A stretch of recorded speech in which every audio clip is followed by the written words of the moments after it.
We can all feel stuck in certain aspects of our lives and feel as though we're in a negative, never-ending spiral, and it could feel like we don't have the current resources to get out of when it comes to certain things. Examples can range, and they can be from, for example, being in an unsatisfying job that you'd like to change, or perhaps being unemployed and you'd like to find your dream job, or you have an entrepreneurial mind and would like to open a business or a blog. Perhaps you're a writer and you'd like to write a book, or you're an artist and you'd like to show the world your art. Maybe you'd like to move to a new country and immigrate, but you find that there's a lot of things bogging you down and stopping you from trying to achieve these goals or aims. Things can be external or internal in your mind. The negative emotions with being stuck like that can take quite a toll on us, leaving us with emotions of incompleteness or inadequacy, perhaps. We don't feel good about ourselves. We may look at other people and find that they are achieving things and we're not. So we tend to look at ourselves in a harsh manner. So the question is, what does being unstuck look like? Well, I can tell you what it doesn't look like. And it doesn't look like a person who lives happily ever after and is happily and merrily just skipping down the street 100% of the time. Let's leave that to the fairy tales. A more objective way to look at it is that you will be better equipped to handle whatever life throws at you, whatever obstacles may arise, or let's say will arise, and you will be better equipped to handle these and more adept at solving problems that come at you. And you will live life on your terms, not on anyone else's or in any situations. It's not going to be like you're being thrown around by people or situations. You will be more centered and you will be able to think from a more serene platform. As a result, the quality of your life is going to be greatly enhanced. You will feel much better about yourself.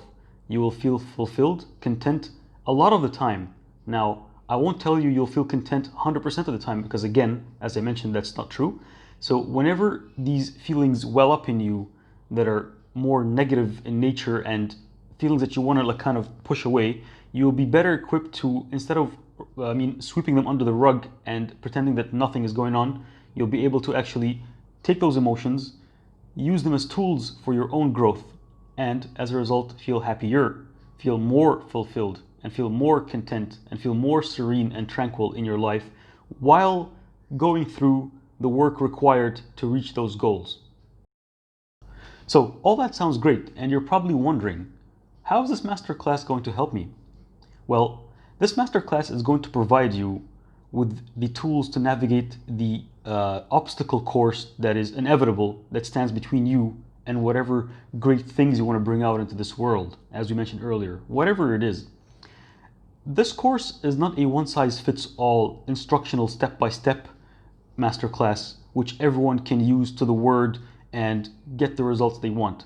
No, it's more of a foundation which you will lay upon your own path. So what this masterclass provides are the tools, and you will build upon these tools based on your own unique traits, personality, experiences, and culture, geography, whatever it may be that's unique to you as a person. So this is what this course is about, laying a foundation. Now, what we're going to look at here as well is ways on how to manage our emotions and our thinking habits and thought processes, and how we can hack these things to serve us instead of bog us down and make us get stuck in the rut that we're currently in when it comes to these aspects of our lives. The great thing about this masterclass is that you don't have to wait to apply the principles that you're going to learn here. You can apply them right away as soon as you learn them. As a result, you'll be able to better navigate your obstacles and tackle them in a new light. You'll feel more fulfilled.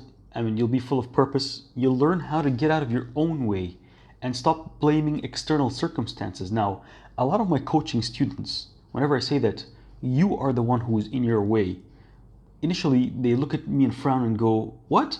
And they sometimes don't like what they hear. But I can tell you, the only thing standing between you and getting your greatness out into this world and doing whatever you want to do is yourself. It is not anything external. You may blame your job that you spend a lot of time in and don't have time to do other stuff and you get really tired, or your energy, or your partner, or your kids, or whatever it is. All these excuses that I've heard, I've got a list of like at least 500 excuses that people can come up with and use as a reason for not being able to do what they want to do in life. So the only thing standing between you and your greatness is you. So this is what we're going to learn. We're going to learn how to get out of our own way and use our brains and ourselves and our emotions and whatever resources we have to create a toolbox of some sort which we can carry around with us. We're going to learn how to look at challenges and obstacles in a new light, and instead of thinking about them in a negative manner, do the opposite and think about how they can help us move forward and get better and use them to our own advantage. During this foundational masterclass, we're going to learn how to strategize and create a game plan, as well as learn how to gather the tools required, be they educational tools or equipment or whatever it is that is required to get you closer to whatever it is you would like to achieve. And we're also going to learn how to fearlessly execute and fail and reframe that failure in a way that's helpful for us. And we're also going to learn how to get lucky. Yes, you heard that right. We're going to learn how to put ourselves in situations where positive luck favors us. That's how you're going to create your breakthroughs through this masterclass. My name is Ahmed Shaykhoun, and welcome to Breaking Through, Fearless Action Towards Transformation.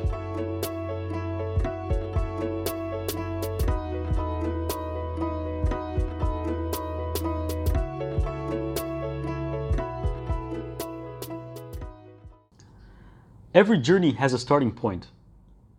So where should you start? What's a good starting point? A good starting point involves a vision of some sort, done through a visualization on your part. Take some time to visualize what it is you'd like to achieve. What would you like to obtain? What does success look like to you? Perhaps you'd like to write a book, or bring out a piece of art, as previously mentioned, a piece of music out into the world. Maybe you'd like to run a marathon, or maybe you'd like to leave your 9-to-5 job, end the rat race, and establish your own business. Whatever it is it may be. So why is it important to have this vision?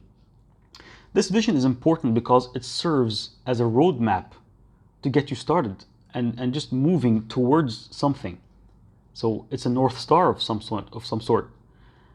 But it's always important to keep in mind as well that you should be flexible towards changing that goal along the path. So the goal is just there so you can get started. And perhaps when you get started and you're going through the journey towards that goal, you find that it wasn't exactly what you thought it would be. You know, it lost its luster and allure to you. And you found something else along the road that you're interested in. So it's okay to pivot, and it's absolutely fine to go ahead and use that as a new goal or a new North Star to move towards. So there's nothing to fret about reaching that exact vision you had initially. And that's just to get you started, because as you know, sometimes the hardest part of any transformative endeavor is just starting. So whatever it is you choose to work towards has to be very interesting to you. You should be passionate about it, and you should love it. Notice how I said love it, not necessarily love the process, at least initially. On pivoting from your initial visualization or vision or goal and really being passionate about what you want to do, take me as an example. I happen to be an architect by profession, and a lot of what I do entails deeply studying the human behavior in order to optimally design spaces and buildings and urban settings, etc., where people can psychologically thrive. Now that caused me to dig deeper into what makes the mind tick and read a lot of books and attend seminars and take courses, etc. And something that I really love is helping others. So just the idea that I could be useful to anyone who's listening to this really lights me up inside. So find out what really lights you up inside, and don't worry about pivoting along the way.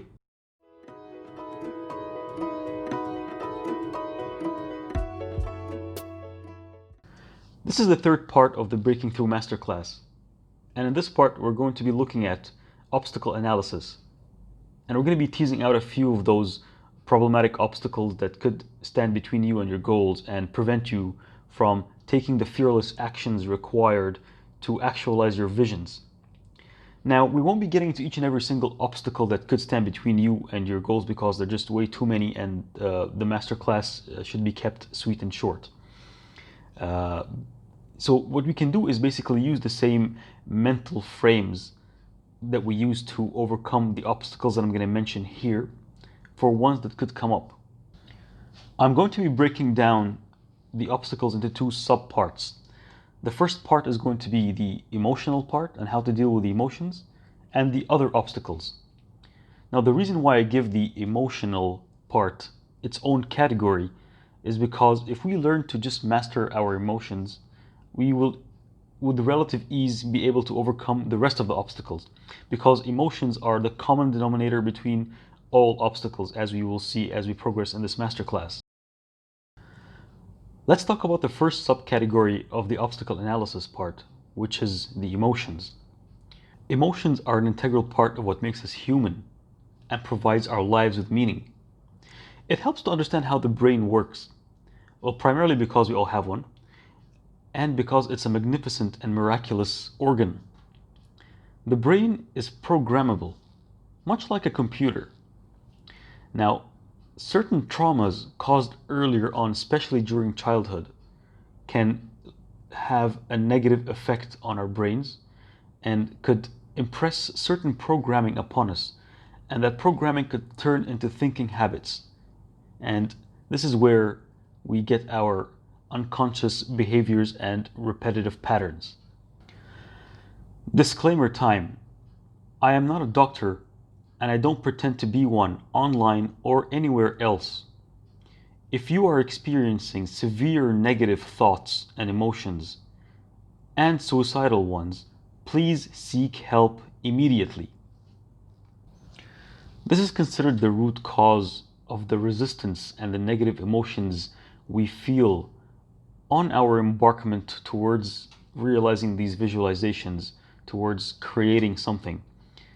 As soon as the high of the visualization goes away and it's time to work, things will start to well up in us and get conjured. And then we start getting reluctant to continue the tasks that are required for us to produce these wonderful works, or start that immigration process, or for example, start planning to leave our 9-to-5 jobs, start writing that business plan. Once we come to start, these things will happen. A negative emotion would come and start pushing against you back and creating a resistance in you. So you might think, what's the use of these negative emotions if they don't serve us in any positive manner? I can tell you they do serve you in a positive manner. Let's reframe the way we look at these negative emotions that come up. Well, primarily they're there for our survival. So let's say, for example, you're walking down and then a wild animal appears and tries to attack you. Your primal instinct would trigger a fight or flight response, during which you can run away from the animal or defend yourself somehow against it. So that's useful in this sense. So because of previous traumas we have experienced, we have this etched in our minds, and our brains serve to basically protect us from any negative experience in the future that could jeopardize our survival. So in cases where your goals and your visions are concerned, it's an overkill in a way, because these are not very life-threatening conditions. So what you're experiencing during a negative emotion, especially a strong negative emotion, is basically a survival and warning mechanism. And let's look at it as that. This is the way we can reframe these negative emotions. Once you experience them, you can put them aside and you can tell yourself, all right, I understand there's something that needs to be done, and I have been warned, and the alarm has gone off. I can simply just stop the alarm and not let it affect me. It's going to stay there for a while. It doesn't really work as a light switch that you flip and then it goes off, unfortunately. It stays there for a while, and your job is to let it stay there for however long it wants to linger around, and it'll just gradually wear off. You can think of it as an alarm clock. You set an alarm every day to wake up at a certain time in the morning. Now, if your alarm would play you beautiful waterfall sounds and very serene birds chirping in the background, you would have a much harder time waking up than if the alarm played a blaring shrill to wake you up. So treat these negative emotions as that, as an alarm that's supposed to wake you up and tell you something is wrong. It shakes you up a bit, but it's useful in that sense. What I'm doing here is trying to make you think about your emotions in a different way, in a new light, and look at it from a new perspective. Because thinking at the same level that created the problem will not solve the problem. You have to transcend above it and look at it in different ways in order to solve any obstacle that may stand in your path. More specifically, the emotional ones we're discussing right now. So a great way to look at your emotions is to understand the dualistic nature between you and your brain and your emotions. They're not the same thing. You are not your brain. You are not your emotions. Right? You are the entity that experiences these emotions and these thoughts that are created by your brain. So, like I mentioned previously, your brain is a programmable organ, and because of what has been programmed in it, you are being projected to what's currently in it. Our brains work in analogies, and maybe a good analogy to explain this better would be planting a bad seed and a good seed. What's the difference between the two? So if you take a bad seed, for example, and you plant it, and then you nurture it and you water it, it'll plant something that's thorny and perhaps not very pleasant, or a fruit that doesn't smell very good perhaps. And this is what trauma can do to the brain. And if you identify with your traumas, you are nurturing the seed, you are watering it, you are taking care of it to grow something that's not going to serve you down the road and not very pleasant. On the other hand, you plant a good seed and you nurture that and you water it, it'll basically blossom into something that you like, all right, and something that can be more helpful and serve you down the road. So don't hate your emotions or hate yourself, because these are just warning mechanisms, as I mentioned earlier, that serve you instead of harm you. So knowing this information and knowing that the brain is programmable should be excellent news, right? So we can, program our brains to do whatever we want them to do and serve us in a way that's more helpful towards the actions that are required to reach the visions that we've placed for ourselves earlier. Now, I'd like to digress for a second and talk about emotionally intelligent people and what do they do.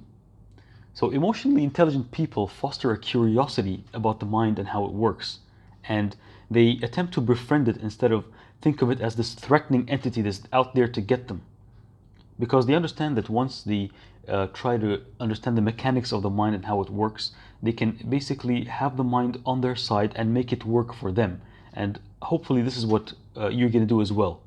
So understanding the dualistic nature between you and your mind and the space between the two will really create wonders in your life and will help you to become more centered and serene, because now you understand that I don't have to identify with the thoughts of my mind, the negative ones especially.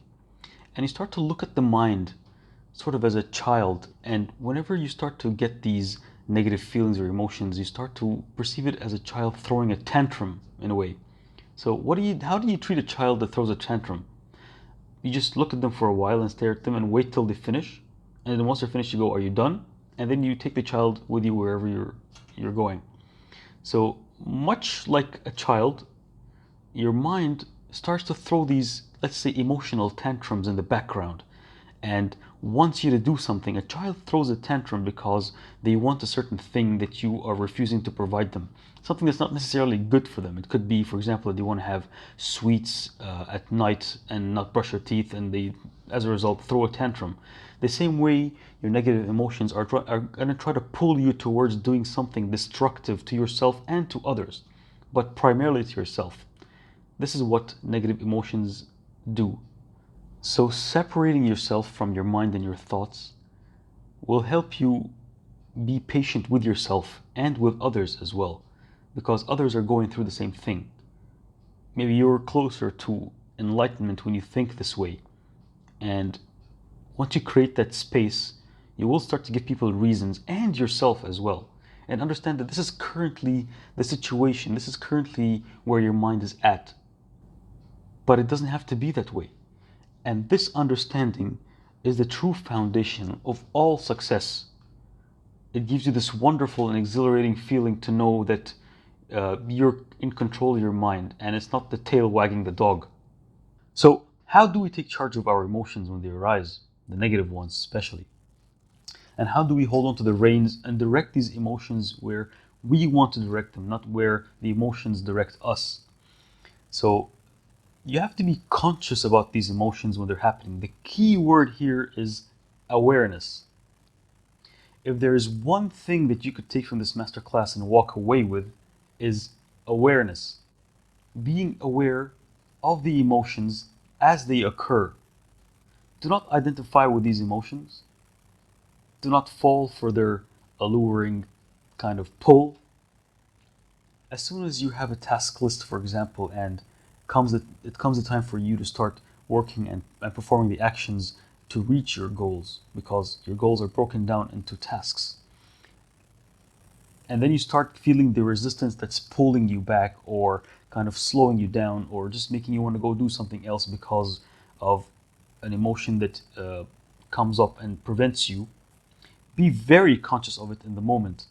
Understand that it's existing, it's right there. I know it's right there. Don't act out on them. Don't identify with it. Stay with it. The same way a child gets tired after some time and stops, your emotions are going to do just that. Eventually, they will stop. And of course, I'm talking about the negative ones that are stopping you from handling or going through your task list. So if you're able to power through, the wonderful news is it gets easier. This is what it means that the brain is programmable. After some time, you program yourself to kind of not give these emotions much attention or thought. And you can easily skip them and just it becomes easier with time and practice. That's why practice makes perfect. And that's how your brain is programmable. And it's not a matter of if it will get easier and better for you the more you practice, it's a matter of when. So you have to keep at it and trust the process. Do you want proof? Look at yourself and look at everybody around you who can walk, talk, drive, write, do the most basic of tasks. Do you think that you were able to do these tasks ever since you were born? No. You had to practice them, right? When you were a child, you would attempt to walk, you would fall down, but then you don't say, "Oh, that's too hard and I'm not going to continue doing that." No, you get up and you walk again, and you keep doing it for weeks at a time, and you hurt yourself in the process. But then eventually you learn to walk. You hold a pencil and you try to write something. It doesn't work the first couple of times, but you don't just go, "Ah, I can't do that anymore," and feel frustrated and feel that those other negative emotions that come in the way that, I can't do that, and those fake beliefs. You keep going at it. You keep trying again and again and again until it works out. So why do we stop doing that when we get older and more mature? Shouldn't maturity do the opposite and make us understand that? It's something that baffled me for a while. You know, as kids, as kids who are unconscious, we just keep doing the things that we do to practice, to walk, to talk, to write, etc. The thing is, as you get older, your rational mind develops and starts instilling these fake beliefs about yourself as you get older. And then you become like that ant, which basically doesn't go around a circle that's drawn. It's just a drawn circle. It's a 2D thing. But the ant perceives it as a wall and doesn't go through. It doesn't pass. And in the same way, you create these mental barriers and you believe them. So trust the process, separate yourself from them, let them happen if and when they do happen. Feel these thoughts, feel these fake beliefs. Treat your mind like a child or a cartoon character that's just going berserk. And it's insanity to act out on these emotions. Don't believe your current programming.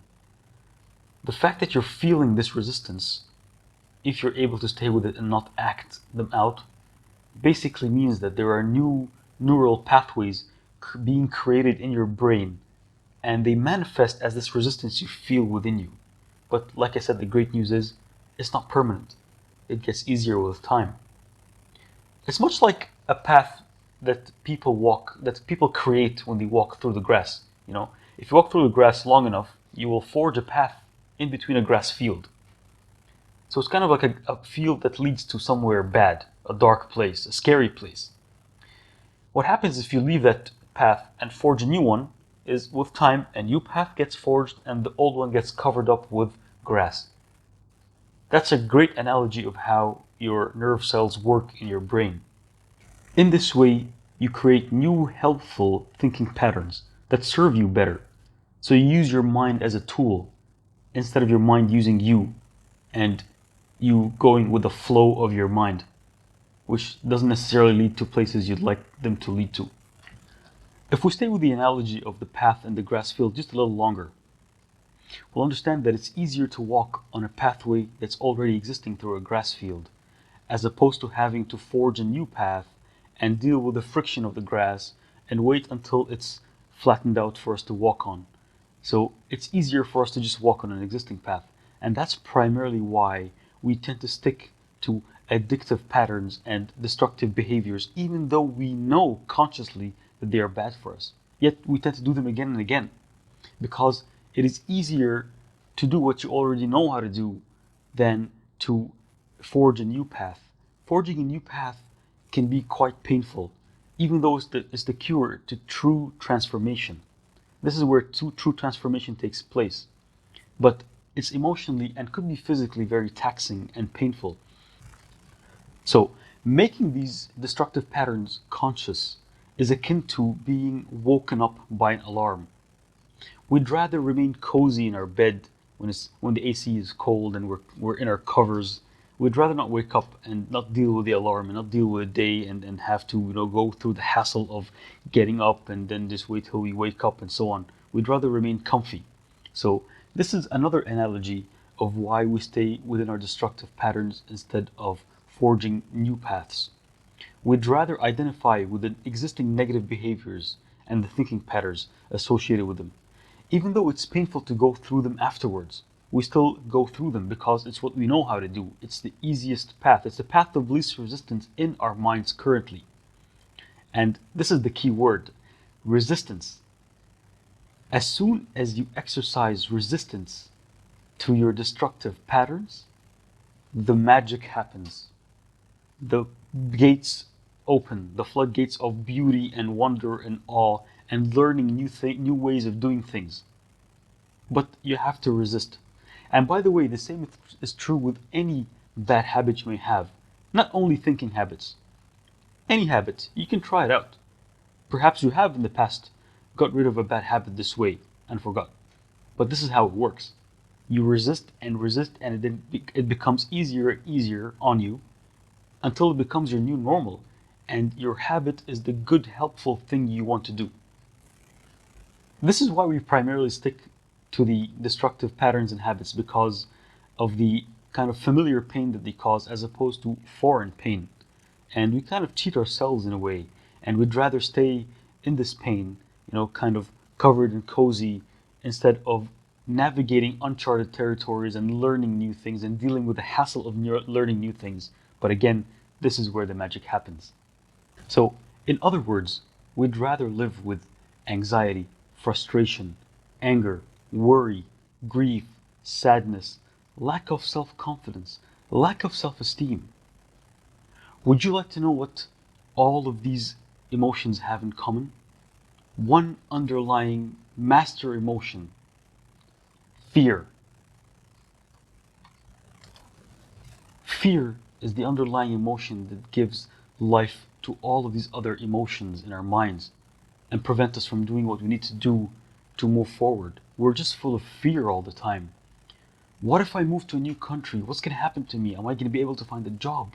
Am I going to be happy over there? Am I going to enjoy the culture? Am I going to be able to withstand the weather? What happens if I write a book? Is it going to be well received by people? Am I going to be heavily criticized and labeled forever as a failure?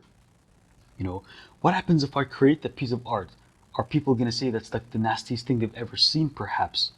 All sorts of nebulous fears come in our minds and manifest themselves as all the other emotions that are previously mentioned.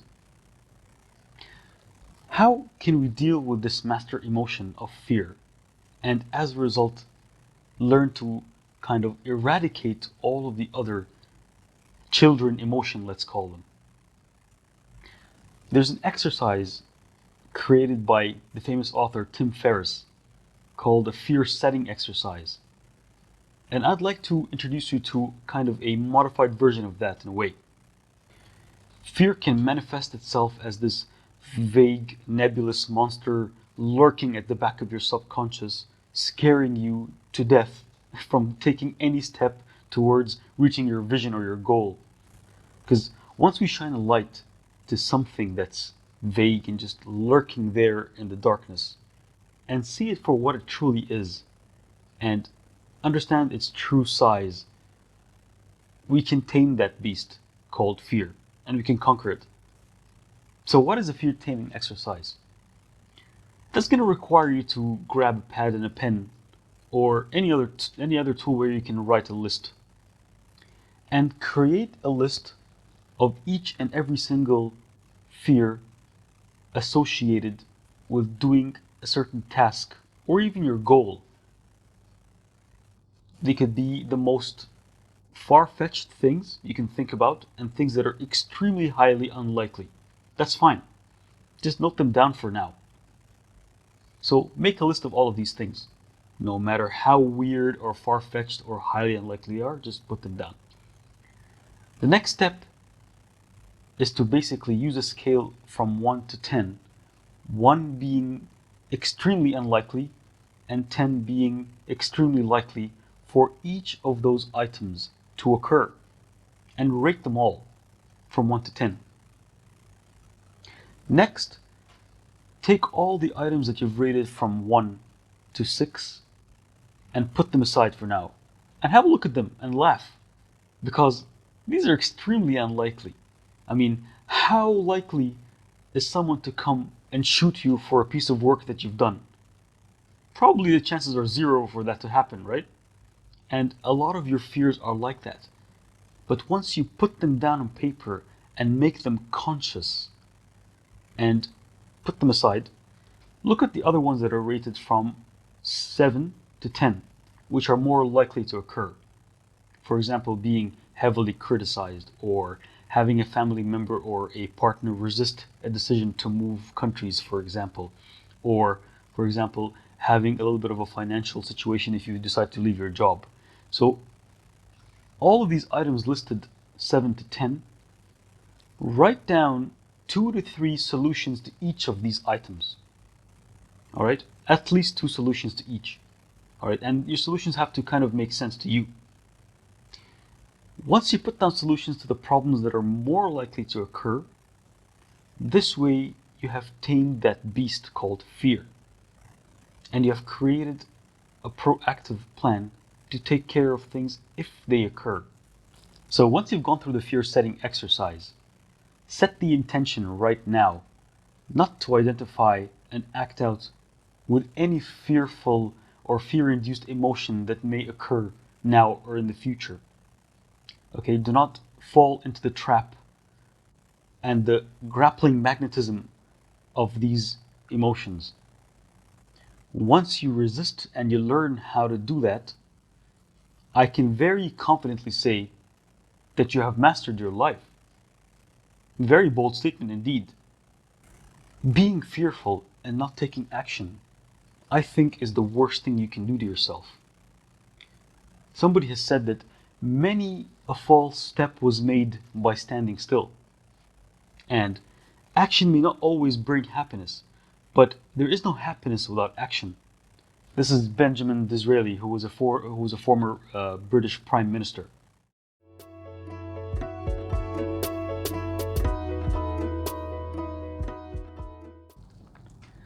Now that we've had a look at how to handle emotions, the emotional obstacles, and hopefully down the road master them and handle the fear that's the underlying cause of all of these emotions. Let's have a look at the other obstacles that may stand in our way, or the obstacles that we make excuses using to hold us back, hinder us, prevent us, stop us from doing all of the tasks, no matter how uncomfortable they may seem, that'll get us closer to fearlessly creating that transformed life that we desire, the other side, if you will. And this part, the other obstacles, are very closely related to the initial emotional obstacles. But they come in different guises. We just like to call them different names. But essentially, it's the same thing that governs the other obstacles: emotions and fear as an underlying common denominator or foundation to these obstacles. In tackling these other obstacles, a similar framework could be applied wherein we utilize awareness as our main tool in our toolbox to handle them and overcome these hindrances, let's call them. So it is inevitable that foreseen as well as unforeseen circumstances will present themselves on our path, on our journey towards this transformation if we fearlessly act. And as Stephen Covey mentioned in one of his 7 habits, proactivity is what we should be doing in order to kind of mitigate the effects of the foreseen obstacles or the foreseen circumstances. And again, this will better equip you and make you more adept at handling the unforeseen ones if and when they arise.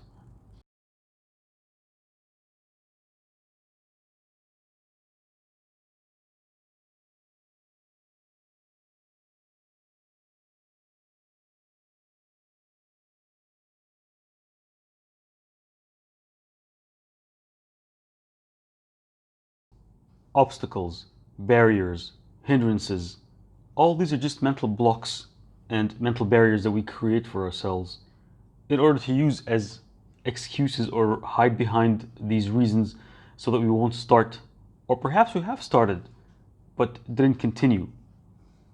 Now, there are some that are more common than others, but there are 3 that specifically stand out and show up again and again. These are time, money, and energy. How many times have we heard people say, well, I don't have the time to do this. I'm very busy all the time, and I come back from work and I'm really tired. So that's the energy part. I don't have the energy to do this. I'm really tired after work. And I don't really feel like spending money on this right now. I'm facing some financial trouble, so I don't want to, spend any money to get what I need to get or do what I need to do in order to move forward. And then there are the educational obstructions where people come up to me and say, I'm not really qualified enough to do this, or I need a degree in X to do Y, or I don't have enough experience, I'm not ready, it's too difficult, I'm not filling the blank yet, or I'm waiting for filling the blank to happen. And another very common one is related to other people, namely dependency, especially with our super moms who have young children that need to be taken care of. And there are 2 other ones as well that can really block a person from taking fearless action, namely perfectionism and procrastination. All these barriers and obstacles I previously mentioned can really tax our motivation and put a toll on it. And that in turn can really just make us prefer to take the easy way out and not take fearless action towards our aims and our desires, right? So it also really helps to not look at these so-called obstacles, and I use the term so-called because basically they are in fact a blessing if you look at them this way. They show you areas in your life that need improvement currently. All right, they're just the alarms that I've mentioned before. They're not anything bad. They are just things that exist in our lives right now that need to be dealt with. And ignoring them doesn't mean they don't exist. Just because we ignore them or sweep them under the rug doesn't mean that they won't come back later and pinch us in the back, right? They're there. So the best thing to do is to deal with them if and when they show themselves as soon as you can, to save yourself trouble down the road. So start the smooth sail from now. I'm going to tell you a story of of a person who was able to break through from his current circumstance and basically employ fearless action and transform his life in a way that he only dreamed about. His name is Joseph Michael. Joseph is just a regular guy who basically was in a job he didn't like very much and wasn't paying him the best salary in the world. He was having some financial troubles. So he decided to take his life around and basically make his life better. How did he do that? So he currently runs a very successful online business which teaches people how to do things and teaches them how to use certain software. But he started with one software, which was called Scrivener, which is basically a software used by authors to write books. So the software is notorious for not having the best or the most user-friendly interface in the world. And Joseph was able to see a demand for an educational product that teaches people how to use the software, because there was no one single kind of resource which taught people how to use it. There was just like snippets here and there and like a bunch of YouTube videos here and like a bunch of text there. And Joseph decided to ride the wave and create the product for people. Now bear in mind, Joseph didn't know anything about course creation and didn't even have a website at the time and didn't know how to create one. So what did he do? Joseph would come back from work and spend a couple of hours daily learning and teaching himself how to use this software, gathering all the information he could find from all over the internet, and just sat there and taught himself how to use it and became professional in the software. And he also taught himself how to create a blog. He taught himself how to use WordPress and other tools in order to create the blog. He taught himself marketing because he understood that in order to get a great product out there and have people know about it, you have to market it, right? So he taught himself marketing. So over the course of a few months, he would sit after work for a couple of hours, with dedication, and taught himself all of that. And then he did something great. What he did was, he didn't have time. People always use the excuse that they don't have time to do something. But what he did was basically during his lunch break at work, he would run off to his car with his very basic laptop that had a very basic webcam and basically record himself talking and teaching people how to use Scrivener. Now initially, obviously, just as with anything new, he would stumble a lot and he fumbled and he would create terrible videos initially. But that didn't discourage him. He understood that if he kept going, he will get better at it and it'll get easier with time. So he kept at it and just kept recording videos with his very basic laptop with a very basic webcam. And after some time, he created a minimum viable product, which basically means the minimum requirements necessary to teach people how to use Scrivener at a basic level with its complicated interface, and then put it out there as a course and did really well after he marketed it. Joseph took all of these barriers that I mentioned and basically rendered them non-existent. With the time factor, he would sit after work and do it. Energy-wise, he would just force himself to do it even if he's tired, because he knows that down the road is going to be very beneficial for him. As well as the money part, he did not spend thousands of dollars initially. He used whatever he had at the time, just a very basic laptop and very basic skills, and just kept going and practicing, getting better with time. He didn't let the educational aspect of it hinder him and say, "Oh no, I'm not a teacher, or I'm not good at this, or I don't know how to explain things." No, he just kept going and taught himself the software after work. And it's for you, it's good enough to know more than the people you're trying to convey the information to in order to teach them something useful. You just need to know a little bit more than them and teach them that. And that's what he did. He also claims that at the time when he created the software, he wasn't an expert in it. So all he did was basically just study a little bit and create the course the next day, like record the video of what he studied the day before, and then did it one step at a time this way, until he was able to create the holistic course, which people found really useful, by the way. During one of his interviews, Joseph said, and I quote, "Don't give into your limiting beliefs. Don't think about not being an expert or that nobody wants to hear from you. Don't spend time wondering whether you'll fail, and work up the guts to follow your dream. So in this sentence, he sums up many things. He sums up the fact that it takes fearless action and being uncomfortable initially, and being comfortable with the discomfort to go forward and create the life of your dreams that you want for yourself. Not anybody else's, just yours. The key to success towards your transformation is to start where you are with what you currently have. You know, great ideas come riding in the backs of initial ideas.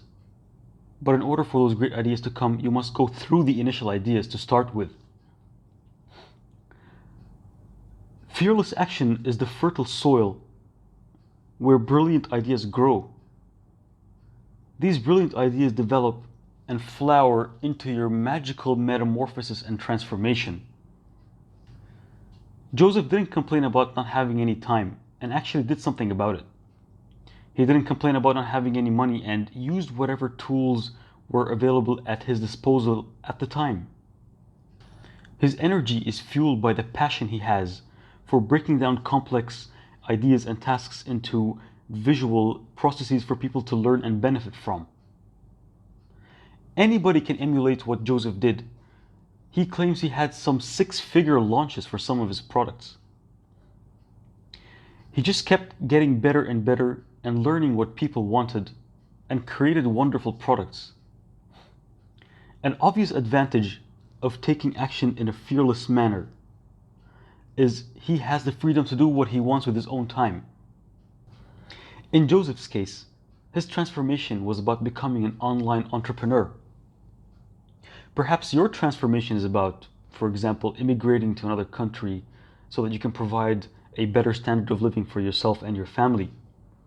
Perhaps it's wanting to live on a pristine and serene and tranquil beach somewhere on the Caribbean or Southeast Asia. Perhaps it's about leaving your current 9-to-5 corporate job because you're sick and tired of being told what to do with your time and dealing with people that you don't want to see on a daily basis.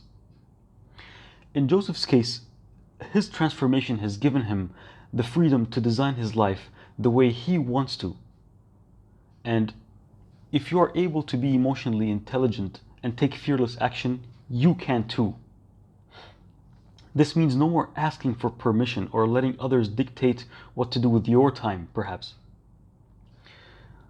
The money that Joseph earned from his online business changed his life. It bought him the freedom to do what he wants with his time, and now he has peace of mind. With fearless action, you can transform the same way or perhaps any other way you'd like to. By the way, many people share the fears that you have, and all people share your humanity. Don't be afraid to break things or screw up. You know, as it turns out, people don't mind. Take me for example. I've probably stumbled on my words here and there and probably used the wrong word or made a bunch of mistakes. And you probably didn't notice. And even if you did, you don't care that much. So there's no need to place unnecessary pressures on yourself for no reason. Making mistakes is at the heart of the definition of what makes us human. So go ahead, make mistakes and screw up. Learn from them, that's what matters. Learning from your mistakes, becoming emotionally intelligent, and being able to manage these emotions that we spoke about before when they come, and separating yourself from them, along with management of these other obstacles in smart ways, the same way Joseph did, can really make the difference between a transformed life that you're very excited about living and other people who unfortunately let their emotions run like a wild animal, causing problems here and there and not living life the way that they would like to. The next obstacle I'm going to discuss is basically experienced by the uncaped and unsung superheroines. Of course, I'm referring to mothers who are taking care of young dependent children who are basically dependent on their energy and time. And This one's a little bit trickier than the rest because it requires a little bit of hustling on your part, the mothers. Hustling in the sense of you should train yourself to glean, a half an hour there or 1 hour there whenever, for example, the child is asleep or I manage to find someone who would take care of them for an hour or two. And to always keep in mind that these the compound effect of these small times here and there racks up and adds up. So little by little, a little becomes a lot. And this sounds tough, but the amount of experience you will gain by doing this is extremely invaluable. Another thing you can do is perhaps have a conversation with your partner and come up with an agreement together that will help you free up some time and energy daily to work on your creations. The next one is perfectionism, which has its roots in past traumas or past bad experiences that we've gone through. And that becomes a coping mechanism to help us avoid experiencing that negative thing or the pain that we felt at the time. Now, this can cause us to dwell on certain steps along the way and basically get stuck tinkering and shining and basically perfecting it to a point of perfection which doesn't really exist, as we know. So how do we solve this? This can be solved by basically understanding the concept of the good enough. So you can keep working on something indefinitely, hoping that you will perfect it, even though it will never be perfect. You can always work on something more and more, and you can always make it better. But there has to be a point where you tell yourself, okay, currently this is good enough and I can pass it as just that. And it's okay to do crappy first drafts. If you're a writer, perhaps, writers experience this the most. It's fine to just write a first draft that's not that good and then repeat it, making it better. And perhaps you can show it to a friend or some other person who's interested in what you're writing, and you can get feedback from them and always enhance as you go. So do a crappy first draft of whatever it is. Make a crappy video. Make a crappy piece of writing. Make a crappy piece of art. Okay? Get experience and get better in the process. Those so-called overnight successes have gone through this whole process, creating many drafts that they have discarded and things that you don't see in the background. All you see is the success, the tip of the iceberg. The rest of the iceberg is obscured underwater. Just keep in mind that anything you do doesn't have to be seen by anyone initially, until you're happy with it. But again, don't get into this vicious cycle that's endless in nature. Make it good enough, bring it out there, get feedback, rinse and repeat. Last but not least is procrastination. Where do I start with this one?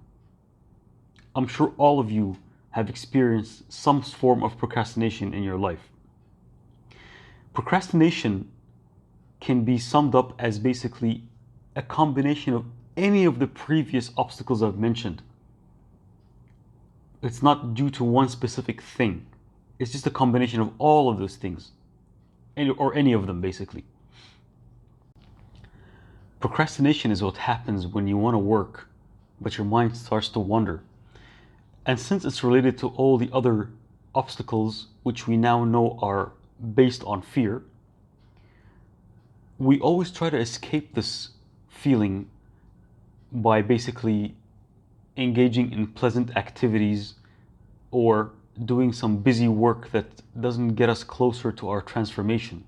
Suddenly you remember that, oh, I haven't done my spring cleaning. Let me do my spring cleaning, and that takes a couple of days, even though that could have waited until you finish your tasks and is not that important to get these tasks done. So this is akin to hiding from your fears by basically burying your head in the sand and hoping that the problem goes away. And we all know that the problem does not go away. It actually becomes worse if you postpone it. So the cure to procrastination lies in making the associated feelings of fear, perhaps fear of failure, fear of being judged, an uncomfortable task that's tiresome and tedious, making these feelings very conscious and being aware. So Again, the key takeaway from this masterclass is the takeaway of awareness. Being very aware of what you're experiencing and separating yourself from that feeling and understanding that you are not that feeling. You are feeling that feeling, if it makes sense. And just that awareness and separation will be enough to break that link that's basically dragging you down. The same way we spoke previously, it's like looking at a child who's throwing a tantrum. Just wait it out and persevere and keep going. Now, it's very important as well when it comes to procrastination to eliminate your distractions as much as you can. We've always got a phone buzzing every couple of minutes because of a text or an email or a notification. Try to put your phone on silent during that sacred time that you allocate to yourself to get the task done. You might also start feeling feelings while you're working, like you become mildly hungry, or you're a little cold, or you're a little tired. As long as these feelings don't interfere with the work itself and you can postpone them, go ahead and postpone these feelings. They're just mild. Ignore them for now. Don't basically go through with these feelings to run away from the problem, because temporarily going away from it isn't going to make it go away. It just makes it heavier on you and becomes more of a burden upon you. Now, I want to talk quickly about a concept or a principle called Parkinson's principle or Parkinson's law. The law states that work will always take up the allocated time given to it, no matter how big or small. What this means is that if you give yourself a deadline to finish something, you will be more likely to finish it by the deadline than not. And if you don't give yourself a deadline, you run the risk of not even finishing at all, because you will occupy the time allocated to the task. Now, be reasonable and give yourself a time that is enough for you to complete the task in a manner that makes it a good product or a good result.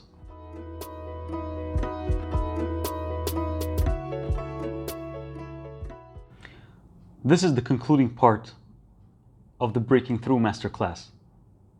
Here I'm going to discuss planning and execution, along with getting lucky, and reframing your life in a new light.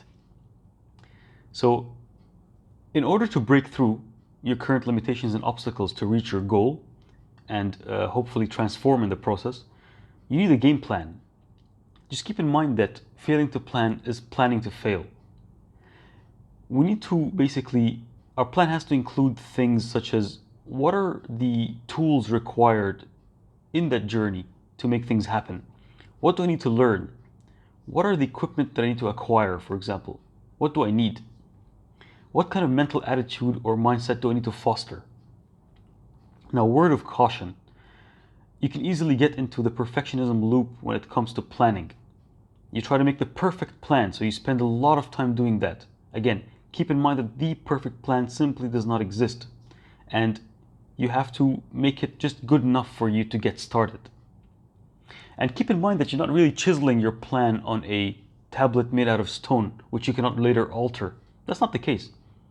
Your plan can be changed and has to be changed with time, with more experience. You gain more insights in the process, so it makes sense to change your plan to match your new insights. So make it better with time. Just get started with a rough plan and make it good enough for now. Enhance it later as you go. So as soon as you have a good enough plan in place, go ahead and get started. And don't worry about screwing up. Go ahead and fail and learn from your mistakes and get up again and execute again based on the new insights and feedback you've gained from doing that thing initially that was not very good. Don't get too caught up with what other people think about you, and don't worry about them judging you. Now here it's about repetition, persistence, practice. All right? And remember the concept of the overnight success that we spoke about earlier, and how they have to go through all of that, and what you see is just the success part.